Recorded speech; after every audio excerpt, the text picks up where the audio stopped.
하여 보고 귀 기울여 들으라 라는 제목으로 말씀의 은혜를 함께 나누고자 합니다. 여러분, 팀워크라는 말을 아마 들어보셨을 것입니다. 팀워크. 일을 함에 있어서 팀워크는 아주 중요하죠. 팀워크가 잘 되는 그 팀일수록 성과가 좋고 일의 효율이, 능률이 늘어납니다. 서로 손발이 잘 맞아야 되죠. 팀이 한마음 한뜻이 될 때에 팀워크가 살아날 수가 있습니다. 그러려면은 이제 팀원들이 다 그 팀의 비전과 목표, 공동 그 의식을 가지고 특별히 리더의 성향을 잘 파악해서 한 마음으로, 한 방향으로 나아가고, 그리고 각자 맡은 바 그런 것들에 최선을 다할 때 비로소 팀워크가 잘 맞아 들어갈 것입니다. 그런데 만약에 팀원들이 서로 소통도 잘 되지 않고 손발도 잘 안 맞아요. 그렇다고 해서 또 서로 소통도 잘 되지 않습니다. 서로 소통을 잘 되면 이렇게 안 맞던 것들을 맞춰가면서 하면 될 터인데, 서로 말을 들어도 잘 소통도 되지 않고, 그리고 또 최선을 맡은 바에 최선을 다하지도 않아요. 만약에 그런 팀원이 팀 가운데 있다, 그러면 어떻겠습니까? 우리 모두가 다 이 팀워크에 지장을 받을 것입니다. 예를 들면 그 사람들이 최선을 다하지 않는다, 그러면 우리가 좀 이렇게 권면을 하겠죠. 조언도 하고, 아니면 좀 부족할 수 있습니다. 그러면 가르쳐 가면서 그렇게 할 수 있는데, 만약에 가르쳐줘도 들으려고 하지 않고 배우려고 하지도 않고 또 그런 의지도 없다면 어떻겠습니까? 그것만큼 답답한 것이 없겠죠. 팀의 만약에 리더라면 그것만큼 답답한 심정이 없을 것입니다. 본문의 하나님이 바로 그런 심정인 것 같습니다. 우리 하나님이 바로 그런 심정이라는 것입니다. 첫 번째, 우리 말씀에서 볼 수 있는 것은 들어도 깨닫지 못하고 보아도 깨닫지 못하는 이스라엘 백성들이 나옵니다. 오늘 본문은 그 하나님의 탄식으로 시작됩니다. 뭐라고 말씀합니까? 18절입니다. 너희 못 듣는 자들아 들으라. 너희 맹인들아 제발 좀 밝히 보라 라고 답답한 심정으로 누구에게 호소하듯이 하나님은 말씀하세요. 제발 귀가 있으면 좀 듣고 눈이 있으면 좀 보고 깨달아라 라는 말씀입니다. 누구에게 하시는 말씀일까요? 19절에 나옵니다. 19절에 뭐라고 말합니까? 맹인이 누구냐? 내 종이 아니냐. 지금 좀 보고 듣고 깨달아라 라고 하는 대상이 누구냐? 하나님의 종이라는 것입니다. 그렇게 또 말합니다. 누가 내가 보내는 내 사자같이 못 듣겠는 자겠느냐? 누가 내게 충성된 자같이 맹인이겠느냐? 누가 여호와의 종같이 맹인이겠느냐? 이 말이 무슨 말입니까? 세 번역은 이렇게 말합니다. 누가 눈이 먼 자냐? 내 종이 아니냐? 누가 귀가 먹은 자냐? 내가 보낸 나의 사자가 아니냐? 내가 보낸 사자가 누구보다 빠릿해야 되고 누구보다 이 주인의 음성을 잘 듣고 깨달아야 될 터인데, 오히려 그 자가 바로 귀가 먹었습니다. 그리고 누가 눈이 먼 자냐? 주님과 언약을 맺은 자가 아니냐? 여러분, 18절은요 하나님이 자신의 종에게 하시는 말씀입니다. 주님이 맡기신 일들을 열심히 해내야 할 그 충성된 종, 주님의 종이 오히려 눈이 멀고 귀가 먹었습니다. 누구보다 빠릿해야 할 주님의 종들이 실상은 제일 답답합니다. 20절에 이렇게 말하죠. 20절 다 같이 한번 읽어보겠습니다. 시작. 내가 많은 것을 볼지라도 유의하지 아니하며 귀가 열려 있을지라도 듣지 아니하는도다. 들을 귀가 없는 것도 아니었습니다. 눈이 없는 것도 아니었습니다. 다 있었습니다. 그럼에도 봐야 할 것들을 주의하여 보지 않고 들어야 할 것들을 유심히 듣지 않았습니다. 우상에서 돌이켜서 제발 하나님만을 진심으로 따르라 라는 이 말을 선지자를 통해서 수없이 말씀하셨는데도 여전히 마음의 문을 굳게 걸어 잠그고 계속해서 하나님을 거역하는 삶을 살았죠. 하나님의 종들이 바로 이스라엘입니다. 이스라엘 백성들. 또 이스라엘 백성들은 역사적 사건들이나 주변에서 일어나는 일들을 보면서도 그 가운데 행하시는 그 하나님의 일들을 보지 못했습니다. 하나님이 보여주셔도, 환경을 통해서, 주변의 이방 나라들을 통해서 계속해서 말씀하셔도 보여주셔도 보지 못했다라는 거죠. 주변 나라를 통해서 계속 징계하시고, 때로는 이방 나라들의 공격을 통하여서, 때로는 힘들고 고난을 당하게 하셔도 그들의 죄를 깨닫지 못한 겁니다. 여러분, 참된 종은 마땅히 들어야 될 것을 듣고 마땅히 보아야 할 것을 볼 수 있는 자여야 합니다. 그래야 하나님의 일들을 감당하겠죠. 그런데 알만한 사람이 그러지 못하고 있으니 하나님의 입장에서는 얼마나 속이 답답하겠습니까? 열불이 터지시겠습니까? 하나님의 백성인 이스라엘 자손들은요, 하나님의 역사의 증인이었습니다. 그렇지 않습니까? 누구보다 하나님의 일들을 보았고 하나님의 말씀을 들어왔던 백성이잖아요. 이방 사람들과 달리 그들은요, 하나님의 계시를 직접 받은 백성입니다. 그 어려움에 처할 때마다 하나님의 도우심을 받은 민족입니다. 누구보다 출애굽을 경험한 백성입니다. 10가지 재앙을 눈앞에서 목도했지 않습니까? 홍해가 눈앞에서 갈라지는 경험도 하지 않습니까? 그리고 부르짖을 때마다 하나님은 사사를 보내주시고 하나님의 일들을 통하여서 구원을 경험했지 않습니까? 그렇게 하나님이 일하시는 바를, 그리고 하나님의 말씀하시는 바를 누구보다도 듣고 보고 깨달아야 할 자들이 바로 이스라엘 백성이었어요. 그런데 그들이 오히려 알만한 사람들이 오히려 그들의 하나님의 말씀도 듣지도 않고 말씀에 순종하지도 않고 계속해서 보여주시고 들려주셔도 귀를 닫고 눈을 닫고 말았습니다. 아니, 오히려 보지 말아야 될 것들을 보고 듣지 말아야 할 음성들을 들어버렸어요. 악한 것, 거짓된 것, 세상의 미혹들, 여러분, 하나님이 금하시는 그런 현실적인 탐욕, 쾌락, 세속적인 것들에 마음을 뺏겨가지고 눈과 귀를 거기에다가 열고 살았습니다. 그러니 당연히 어떻게 됩니까? 눈과 귀가 오염이 돼버리죠. 하나님에게는 닫히고 세상에는 열려버렸습니다. 그러니 당연히 이 영적 통찰력을 잃어버리고 말겠죠. 하나님 계속 보여주셔도 들려주셔도 못 듣는 겁니다. 영적 나태함에 빠지고 말았습니다. 이것이 이스라엘 백성이었습니다. 여러분, 영적 나태함은 어떻게 나타납니까? 영적 게으름, 영적 나태함은 어떻게 나타납니까? 우리 신앙생활 속에서 어떻게 나타납니까? 타성적인 신앙으로 나타납니다. 타성적인 신앙생활, 그리고 형식적인 신앙생활로 나타납니다. 타성적이라는 말은 뭐죠? 매너리즘에 빠진다는 거죠. 능동적이지 않습니다. 적극적이지 않습니다. 내가 뭔가 나서서 하나님 앞에 다가가려고 하지 않고 늘 수동적입니다. 이런 신앙생활들. 그리고 형식적인, 그저 주일 성수만으로 만족하는, 그저 내가 뭔가 해야 되는 그 한 가지 최소한의 것만 다 하면 되는 것으로 생각하는 형식적인 그런 신앙생활로 나타나죠. 그리고 영적 나태함은요, 습관적으로 죄를 짓습니다. 영적으로 나태한 사람은 습관적으로 죄를 짓습니다. 습관적으로 죄를 지어도 회개하지 않습니다. 진심으로.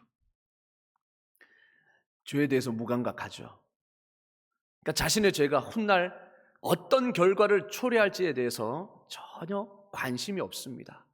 여러분, 누룩이, 제가 설교를 한 적도 있지만 누룩이 빵에 들어가면요, 그 빵 전체의 모습을 변형시켜 버립니다.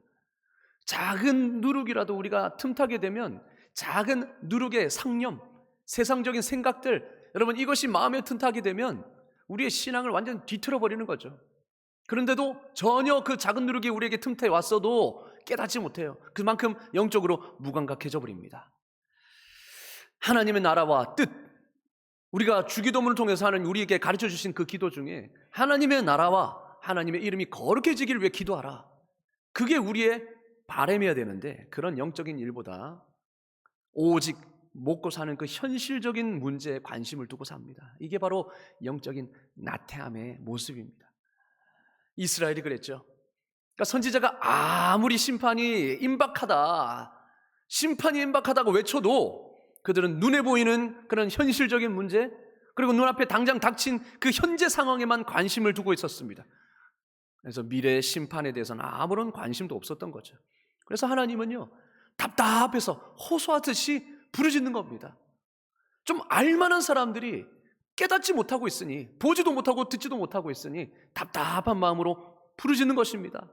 제발 좀 들어라. 제발 좀 보고 깨달아라. 내 종 이스라엘같이 맹인인 자가 이 세상에 누가 있겠느냐라고 호소하시는 겁니다. 여러분, 여기서 지금 하나님께서 호소하시고 있는 대상이 누구입니까? 이방인 백성들이 아닙니다. 이방 백성들이 아닙니다. 이스라엘 백성, 믿는 이스라엘 백성, 하나님의 백성이라고 일컫는 이스라엘 백성이에요. 그리고 여러분, 지금 교회 밖의 사람들을 말하는 것이 아닙니다. 이 말씀은 교회 안에 있는 사람들에게 외치시는 하나님의 부르짖음입니다. 제발 좀 들으라고, 제발 좀 눈을 열어 보아라 말씀하시는 거죠. 우리에게. 사랑하는 성도 여러분, 우리는 어떻습니까? 우리 처음부터 좀 무거운 주제를 가지고 이야기를 하지만 여러분, 우리가 한번 돌아봤으면 좋겠습니다. 우리는 이스라엘과 다르다고 말할 수 있을까요? 하나님이 우리에게 말씀하시는데도 우리는 듣지 못하고, 하나님이 우리에게 보여주시는데도 우리는 보지 못하고 있지는 않습니까? 하나님은 지금도 살아계셔서 우리에게 말씀하여 주시고 우리를 통해서 역사하시는 하나님이신 줄로 믿습니다. 아멘. 하나님은 지금도 그분의 뜻을 이루시기 위해서 내 주변을 통해서 일하고 하고 계시고요, 나를 통해서 일하실 뿐만 아니라 우리 교회를 통해서 일을 하시고 계시는 분이십니다. 하나님은 그 열심, 하나님의 열심으로 그분의 뜻을 이루시는 분이세요. 그러면 하나님이 매일 우리에게 말씀하시는 분이시라면 우리는 그분의 음성을 들어야 하는 것이 마땅하지 않겠습니까? 할렐루야. 아멘. 하나님이 매일 우리에게 말씀하시는 분이시라면 우리는 그분의 음성을 듣는 것이 마땅합니다. 그리고 하나님이 일하시는 분이시라면 우리는 주변의 상황을 통해서 하나님이 일하고 계시는 것을 보는 것이 마땅합니다. 하나님이 지금 무엇을 뜻하고 계시는지, 또 내 주변에서 무슨 일을 계획하고 계시고 이루어 가고 계시는지 우리는 상황과 환경과 깨어있음을 통하여서 계속해서 분별해내는 것이죠. 이거는 하나님만이 하실 수 있는 일인데 지금 일어나고 있어요? 하나님이 지금 역사하고 계시다는 것입니다. 이거는 하나님이 징계하시는 것 같다. 하나님이 나에게 뭔가를 메시지를 던져주고 계시다. 깨달을 수 있어야 되겠죠. 우리가 하루 매일매일 살아가면서 그분의 음성과 그분의 하시는 일들을 우리가 보지 못하고 듣지 못한다면 문제가 있는 것입니다. 그게 당연한 것이 아니라는 거예요. 우리에게 문제가 있는 것입니다. 말씀과 기도를 통해서 그분의 음성을 매일 듣고, 환경을 통하여서, 또 때로는 사람을 통하여서, 교회를 통해서 하나님이 역사하고 계심을 우리는 목도할 수 있어야 되는 것이죠. 보아야 하는 것입니다. 그래서 그분의 뜻대로 우리의 삶을 맞추고 그분의 인도하심대로 살아야 하는 것이 주님의 종입니다. 주님의 백성입니다. 하지만 우리가 과연 그렇게 살고 있느냐? 오히려 이스라엘처럼 듣지 말아야 할 음성을 듣고 있고 보지 않아야 할 것을 보고 있지는 않습니까? 세상적인 음성에 귀 기울이고 세속적이고 참으로 반성경적인 그런 일들만 우리가 목도하고 그런 일들만 관심을 가지고 있지는 않는가? 그래서 우리 눈이 오염되어서, 우리 귀가 오염되어서 정작 들어야 할 하나님의 음성과 하나님의 일들을 보지 못하고 있는 건 아닌가?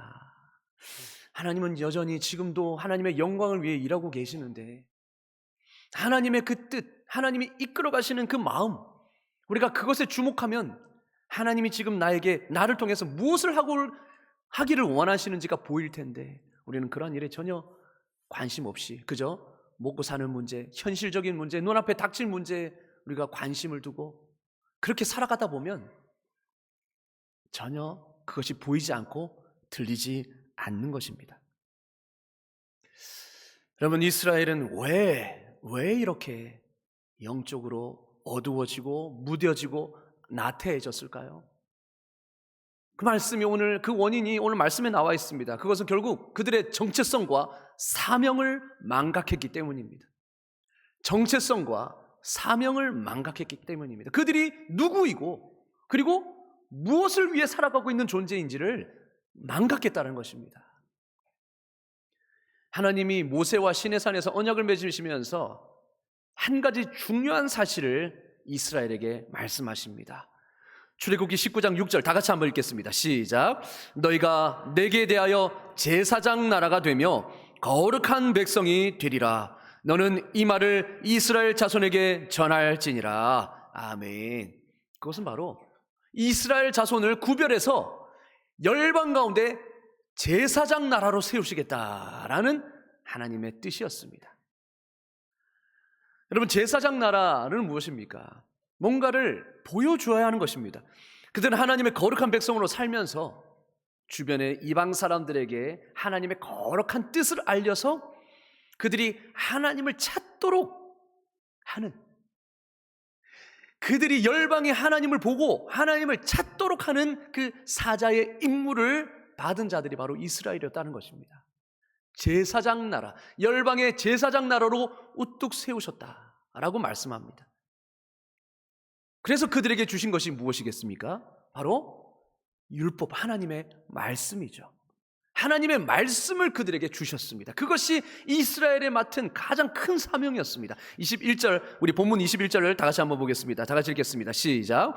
여호와께서 그의 의로 말미암아 기쁨으로 교훈을 크게 하며 존귀하게 하려 하셨으나. 아멘. 여기서 교훈이 바로 율법을 뜻하는 거거든요. 세번역은 이렇게 말합니다. 오히려 좀 더 의미를 좀 더 이해하기 쉽도록 세번역은 이렇게 말했는데요. 주님은 백성을 구원하셔서 의를 이루시려고 힘쓰시는 하나님이시다. 그리하여 주님께서는 율법과 교훈을 높이셨고 백성이 율법과 교훈을 존중하기를 바라셨다. 하나님의 의가 율법에 다 나와 있습니다. 그 율법에 보면 약자를 어떻게 존중하고 어떻게 그들을 보살펴야 되는지 다 나와 있어요. 이웃과의 관계가 어때야 되는지 사랑으로 돌보고 욕심이 아니라 서로의 그런 필요들을 채워줄 수 있는 존재로 서로 도우면서 살아가라. 하나님의 뜻과 의가 그 율법에 다 있습니다.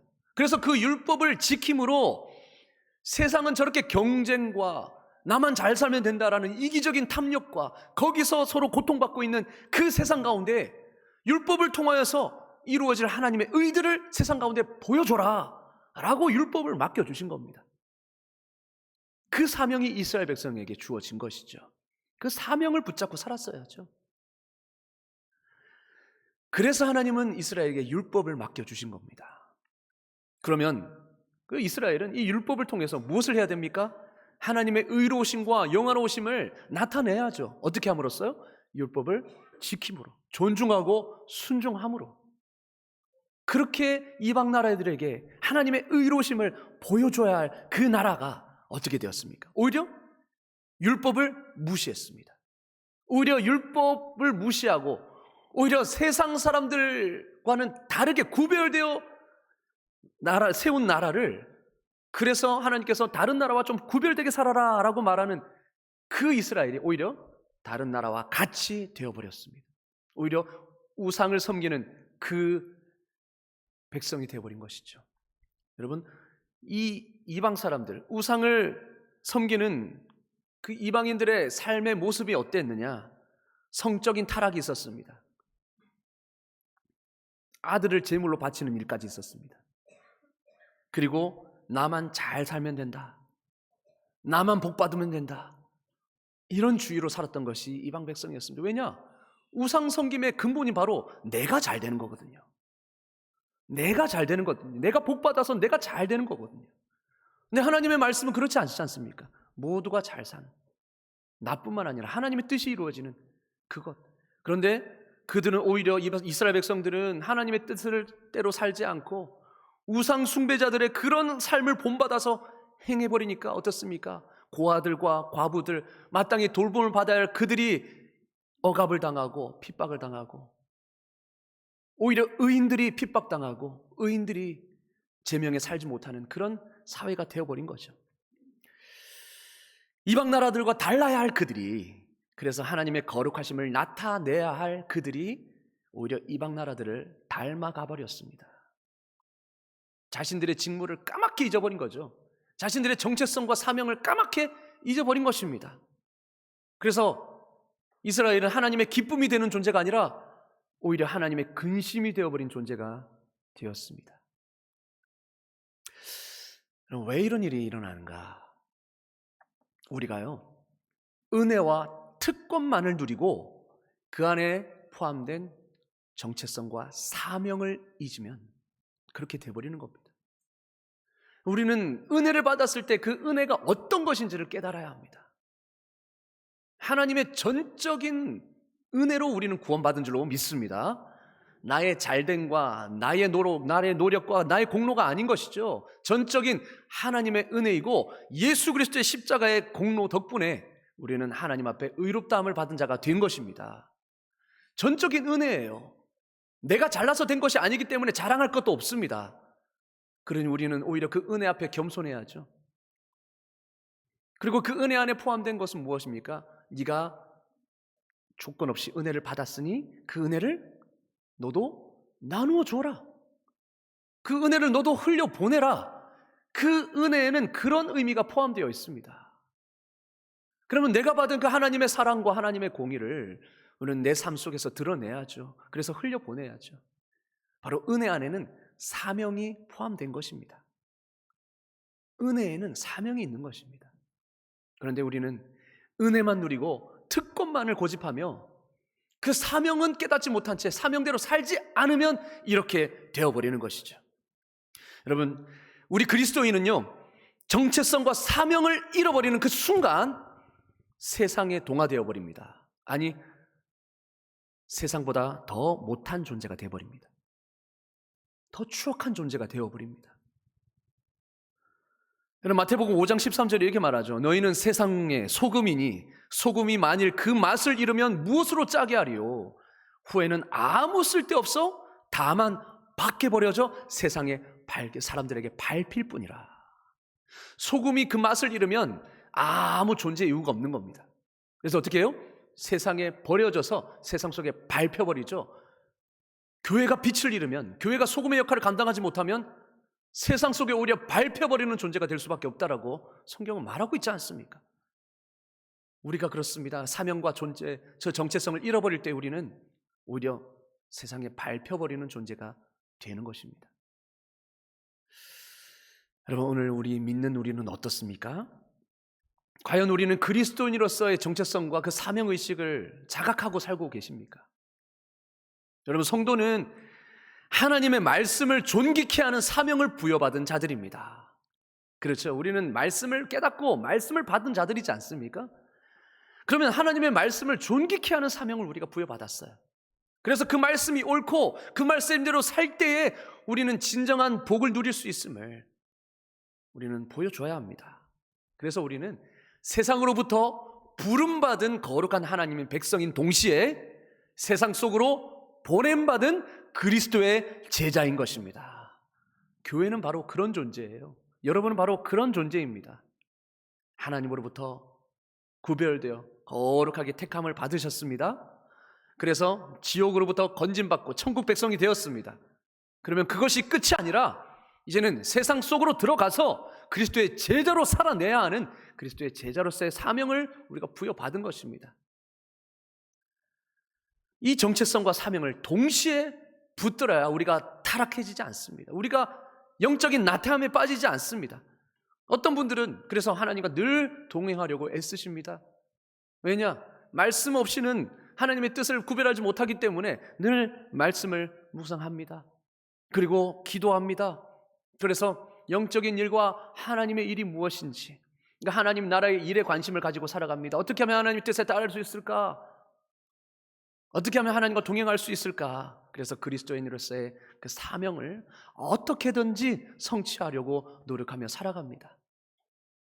그러나 더 많은 분들은 여전히 영적인 일과 하나님의 사명에 관심이 없이 살아갑니다. 하나님이 하시는 일, 하나님의 뜻과 나라가 이루어지는 일, 영혼을 구원하는 일들, 주님을 닮아가는 일들, 교회를 통해서 하나님의 역사를, 하나님이 하시고자 하는 일을 하는 것, 이런 일에는 전혀 여전히 관심이 없어요. 아니, 관심조차 기울이지 않습니다. 오직 현실적인 것, 내가 어떻게 잘 살 수 있을지, 내 자녀가 어떻게 하면 잘 살 수 있을지, 현실적인 것에만 관심을 기울입니다. 여전히 영적인 소경으로, 귀가 어두운 자로 살아가는 것이죠. 하나님이 일을 보여주셔도 보지 못하고, 말씀해 주셔도 듣지 못하고, 깨닫지 못하고 살아갑니다. 여러분, 지금 일어나는 현상들을 주의하여 잘 보십시오. 교회가 소금의 역할을 하지 못해서 세상에 밟히고 있습니다. 그리고 어떻습니까? 외부적으로는 끊임없는 공격들이 들어옵니다. 차별금지법과 진화론, 세속적이고 인본주의적인 이념과 사상들, 그런 것들이 계속 교회를 공격하고 있지요. 그래서 교회를 마치 꼰대처럼 만들어버리고 있습니다. 기독교인들이 점점 줄어들어가고 있습니다. 30, 40대가 교회를 떠납니다. 우리 자녀들이 떠난다는 말입니다. 다음 세대는 말할 것도 없습니다. 수많은 교회가 문을 닫고 있습니다. 여러분, 그것만이라도 괜찮죠. 문 닫은 교회, 예배 초소로 거룩하게 사용되던 그 장소가 이단에게 넘어가고 있습니다. 이단이 그 교회를 사서 자기 이단의 교리들을 그렇게 전하는 그런 곳으로 사용하고 있습니다. 심지어 기독교 정신에 입각해서 세운 대학교가 지금 이단의 손에 넘어가 버렸습니다. 이단의 손에 넘어가고 있습니다. 안양대학교 대순진리에 넘어갔습니다. 김천대학교 구원파에 넘어갔습니다. 수요일에 여제자반 훈련을 끝내고 사무실에 들어왔는데 카톡을 받았습니다. 전에 함께 사역하던 대전에 계시는 목사님이셨는데요, 대전에 계신 목사님이 저한테 물으시더라고요. 혹시 그 소식 들으셨냐고. 제가 무슨 소식이냐고 물었더니 그래서 김천대학교가 구원파에게 넘어갔다는 겁니다. 그래서 저는 부랴부랴 그 대학교에 계신 교수님, 알고 계신 분이 계셔서 물어봤더니 사실이래요. 그래서 부랴부랴 김천에 계신 목사님들에게 기도 요청을 했습니다. 충격을 받았습니다. 왜냐? 우리 화요일마다 우리 새벽 제단에서 무엇을 위해 기도합니까? 여러분도 기도하고 계시겠지만 김천이 여러분 복음의 유통지가 되게 해달라고 저는 기도하고 있습니다. 김천이 복음을 전국으로 유통하는, 유통의 중심지가 되어서 복음을 전국으로 유통하는 복음의 유통지가 되게 해달라고 그렇게 주님 앞에 기도하고 있는데, 복음의 유통지는커녕 지금 이단의 근거지가 되게 생겼습니다. 여러분, 그 대학은요, 우리 대한예수교 장로회 통합측 교회 목사님이 세운 재단의 학교입니다. 기독교 이념으로 세운 학교가 지금 재정적 어려움 때문에 이단에 넘어갔습니다. 영적으로 큰 타격이 아닐 수 없습니다. 그걸로 끝나겠습니까, 여러분? 지금 그 김천대학교 그 기독교 이념을 바라보며 그렇게 사명을 가지고 들어갔던 그 믿음의 교수들이 지금 난리가 났습니다. 어떻게 그 기독교 이념을 지속할 수 있을 것인가? 그 정체성에 지금 난리가 난 것입니다. 그래서 지금 긴급회의하고 대책회의하고 정말 정신이 없는 것 같은데요. 기도하며 탄식이 나왔습니다. 하나님, 이게 무슨 일일까요? 하나님, 이게 무슨 일입니까? 저는 이 현상을 단순히 그냥 넘길 문제가 아니라고 생각합니다. 하나님이 우리와 한국 교회에 주신 일종의 경고의 메시지라고 저는 받아들여야 되지 않는가라는 생각을 합니다. 여러분, 본문 22절 한번 보십시오. 22절 한번 보십시오. 이렇게 말하고 있습니다. 이 백성이 도둑 맞으며 탈취를 당하며 다 굴 속에 잡히며 옥에 갇히도다. 노략을 당하되 구할 자가 없고 탈취를 당하되 되돌려주라 말할 자가 없도다. 여러분, 백성이 사명을 감당하지 못하니까 결국 큰 수치를 당하고 어떻게 됩니까? 탈취를 당하고 노략질을 당합니다. 그러는데도, 뺏기는데도 달라고 말할 수도 없습니다.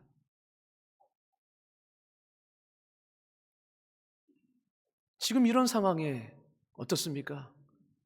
말할 수가 없습니다. 법적으로 아무 문제가 없어요. 소동하는 것은 오직 교회뿐입니다. 24절에 이렇게 말합니다. 야곱이 탈취를 당하게 하신 이가 누구냐? 이스라엘을 약탈자들에게 넘기신 이가 누구냐? 여호와가 아니시냐?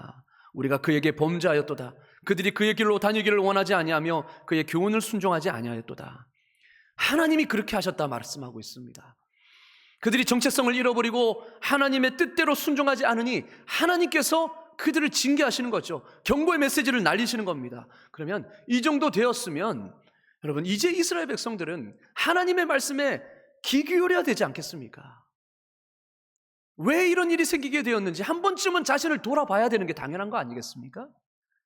이 정도 되었는데도 정신을 못 차린다면 심각한 영적 질병에 걸린 것입니다. 여러분, 이제는 주의하여 보고 귀 기울여 들어야 합니다. 이 같은 상황에서 이사야 선지자는 묻고 있습니다. 23절에 너희 중에 누가 이 일에 귀를 기울이겠느냐? 누가 뒤에 올 일을 삼가 듣겠느냐? 누가 이 일에 귀를 기울이겠느냐? 이 말은 무슨 말입니까? 상황이 이렇게 되었는데도 다가올 심판 경고에 여전히 귀 기울인 자가 없다라는 탄식입니다. 그러면서 25절에 말하죠. 그러므로 여호와께서 맹렬한 진노와 전쟁의 위력을 이스라엘에게 쏟아 부으심에 그 사방에서 불타오르나 깨닫지 못하며 몸이 타나 마음에 두지 아니하는도다. 몸이 타들어가고 있는데 마음에 두지 않아요. 깨닫지 못해요. 징계로 깨닫지 못하는 겁니다. 여러분, 이것처럼 무시무시한 영적 질병은 없겠죠. 그래서 이사야 선지자는 외치는 겁니다. 제발 좀 들어라. 제발 좀 듣고 깨달아라. 제발 좀 보고 깨달아라. 이것은 너희의 죄악을 돌이키라는 하나님의 경고의 메시지다. 제발 들으라 말씀합니다. 여러분, 이 시대는 노아의 시대와 같습니다. 노아의 시대 어떻게 했는가? 노아의 가족 빼고는요, 전부 현실적 문제에 빠져서 자신이 홍수에 다 쓸려 죽을 거라고 전혀 예상하지 못했습니다. 그래서 장가 들고 시집 들고 내일이 또 다가올 줄로 생각하고 내일은 또 다른 내일이 또 오겠지 당연히 생각하면서 장가 들고 시집 가고 그리고 먹고 마시는 문제에 빠져서 하나님의 경고의 음성을 듣지 못했습니다. 그게 바로 사탄이 바라던 바거든요. 현실의 문제에 매몰되어서 하나님의 음성을 듣지 못하게 하는 것, 영적인 일에 관심을 가지지 못하게 하는 것, 그래서 멸망의 길로 빠지는 것, 이것이 사탄이 우리에게 원하는 겁니다. 현실에 먹고 사는 문제와 바쁜 생활에 매몰되어서 성경을 읽지도 않고 기도하지도 않고 하루를 살아가면서 하나님의 목소리에 귀 기울이지 않습니다. 다음은 믿음이 없이는 이라는 찬양의 가사입니다. 제가 이 찬양을 들으면서 얼마나 눈물로 회개했는지 모릅니다. 주님, 제 마음이 너무 둔해서 주님을 볼 수 없습니다. 이 땅에 속하여 이 땅만 보다가 주님 손을 놓쳤습니다. 나는 나그네로 왔는데 왜 주저앉게 되었나? 나는 청지기인데 언제부터 내 삶의 주인이 되어버렸나? 믿음이 없이는 기쁘시게 못하나니 고된 수고도 다 헛될 뿐이라. 믿음이 없어서 무너진 삶의 모든 자리에 다시 주님을 기다립니다. 사랑하는 성도 여러분, 아직 시간은 남아 있습니다. 오늘 본문은요, 회개와 회복의 가능성에 초점을 맞추고 주신 메시지입니다. 한마디로 무엇입니까? 하나님의 징계는 징계를 위한 징계가 아니라는 겁니다. 징계가 끝이 아니라는 겁니다. 이 징계가 오히려 자기 백성을 옳은 방향으로 돌이키려는 하나님의 사랑의 표현이라는 것입니다. 여러분, 이렇게 보여주시는 것, 듣게 하시고 깨닫게 하시는 것은 우리를 하나님이 사랑하시기 때문에 그렇게 하시는 것이죠. 아직 끝이 아니다. 그러니 더 늦기 전에 이제는 제발 주의하여 보고 제발 유의해서 들었으면 좋겠다. 그래서 다시 나에게 돌아와라. 너의 정체성과 그 사명을 회복해서 다시 나에게 돌아와라 라고 우리에게 말씀하시는 것이죠. 하나님은 오늘 본문 말씀을 통해서 우리에게 마음의 죄악을 씻어내고 다시 한번 영적 통찰력을 회복하라고 명령하고 계시는 줄로 믿습니다. 여러분, 이제는 정말로 회개해야 할 때입니다. 우리 정체성과 사명을 다시 회복해야 할 때입니다. 여러분, 우리가 모이기를 힘써야 합니다. 모이면 예배하고 모이면 기도하고 성령의 능력을 받아서 흩어지면 이제 그 능력으로 제자로 살아가면서 각각의 자리에서 하나님의 나라를 세워가야 하는 것이죠. 내가 하나님의 말씀을 존중하고 그 말씀에 순종함으로 하나님의 말씀을 존귀케 하는 사명을 감당해야 하는 것입니다. 저는 한국교회가 이 사명을 다시 회복하여 부흥을 꿈꾸며 다시 도약할 수 있기를 주의 이름으로 축원합니다. 우리 교회가 시작할 수 있기를 간절히 소망합니다. 여러분, 우리 교회에 이제는 썬데이 크리스찬이 다 없어지기를 소망합니다. 주일만 교회 나와서 주일만 성경을 펴고 주일만 예배드리는 여러분, 이 썬데이 크리스찬이 다 없어지기를 주의 이름으로 축원합니다. 아멘. 새벽 기도와 기도의 자리, 말씀의 자리가 회복되기를 주의 이름으로 축원합니다. 헌신과 섬김의 자리가 다시 충만해지기를 축원합니다. 아멘. 여러분, 이 시간 함께 기도했으면 좋겠습니다. 우리가 조금 길지만 함께 우리 2, 3분간 짧게 한번 기도했으면 좋겠습니다. 하나님, 우리를 회복시켜 주시옵소서. 영적인 나태함에서 깨어나게 해 주시옵소서. 그래서 하나님이 말씀하실 때에 듣게 하시고 보여주실 때에 보게 하셔서 깨닫게 하여 주시옵소서. 이를 통해 우리 교회와 한국교회와 열방의 모든 교회가 다시 하나님이 주시는 회복과 부흥을 경험하게 해달라고 우리 다 같이 주여 외치고 함께 기도하겠습니다. 주여, 하나님 감사합니다. 오늘 말씀을 통하여서 다시 한번 하나님 보여주셔도 보지 못하고 들려주셔도 깨닫지 못했던 그 이스라엘 백성들의 모습이 바로 우리였음을, 나였음을 하나님 다시 한번 보게 하시니 감사합니다. 하나님, 교회가 문을 닫고 또한 하나님 교회가 세운 교회 그 학교들이 이단에 넘어가는 그 상황들을 보면서 하나님, 우리가 정말로 다시 한번 돌이켜 내가 잃어버린 그 사명을 다시 회복해야 되겠음을 다시 한번 우리가 봅니다. 하나님, 주님이 말씀하여 주시는 그 환경들, 하나님 환경을 통해서 깨닫게 하시고 보게 하시는 것들을 우리가 영적인 분별력을 가지고 보게 하여 주시고, 하나님 우리가 무시하거나 그냥 흘려듣지 않게 하여 주시고, 이것은 주님이 우리를 사랑하셔서 다시 돌아오게 하시려는 하나님의 경고의 메시지임을 깨닫고 다시 사명을 찾아 하나님 우리가 각자가 있는 곳에서 정말 하나님의 나라를 세우고 말씀을 존중하며 말씀에 순종함으로 하나님의 말씀을 사는 자가, 말씀대로 사는 자가 복받는 자임을 우리가 만방에 보여줄 수 있는 우리가 되기를 원합니다. 하나님, 그래서 우리 한국교회가 다시 부흥하게 하여 주시고 한국교회가 다시 회복하게 하여 주시고 열방의 선교의 센터로 쓰임받는 교회가 되게 하여 주시옵소서. 하나님, 골든타임이 아직 남아있습니다. 남아있는 줄로 믿습니다. 하나님 아버지, 우리가 다시 돌이킬 때에 우리 교회가 다시 빛과 소금의 역할을 감당할 수 있을 줄로 믿사오니 하나님, 우리 교회가 각각의 교회로서 우리 모두가 걸어다니는 김천제일교회로서 그 사명을 감당하며 회복할 수 있는 우리가 되게 하여 주시옵소서. 하나님 아버지, 오늘 말씀을 통하여 다시 들을 귀를 허락하여 주시고 보는 눈을 허락하여 주시니 감사합니다. 하나님이 말씀하실 때에 즉각 깨달아 알게 하여 주시고 그 다음을 통해서 주님께 돌아가는 우리가 되게 하여 주시옵소서. 하나님은 여전히 사랑의 마음으로 우리에게 말씀하여 주십니다. 보여주십니다. 하나님, 볼 때에 즉각 깨달음으로 하나님이 원하시는 뜻을 하나님 깨닫고 그 뜻대로 살아가는 우리 삶이 되게 하여 주시옵소서. 그래서 한국교회가 다시 부흥과 회복을 경험하게 하여 주시옵소서. 우리의 소망 되신 예수 그리스도의 이름으로 기도드리옵나이다. 아멘. 우리 말씀을 생각하면서 찬송가 586장 함께 찬양하며 봉헌하도록 하겠습니다.